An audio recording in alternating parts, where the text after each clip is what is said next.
في يوم في السوق الناس كانت بتبيع وتشتري عادي زي أي يوم. فجأة سامح جرى وسط السوق وهو بيصرخ: اوعوا تروحوا المقابر بعد المغرب، اوعوا تقربوا منها. الناس اتلمت حواليه. واحد قال له: مالها المقابر؟ سامح بص حواليه بخوف وقال: في ست واقفة هناك. الناس استغربت، قالوا له: ست مين؟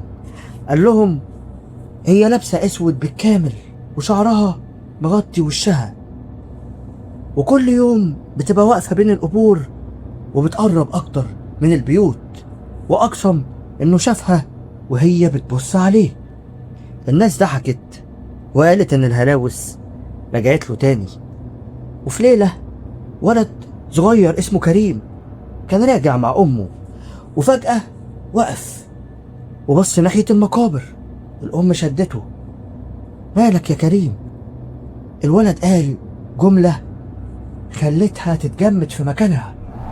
قال لها: ولو عايز تعرف الطفل قال لها ايه وتتابع الأحداث المرعبة في القصة، ادخل على القناة هتلاقي الحلقة كاملة.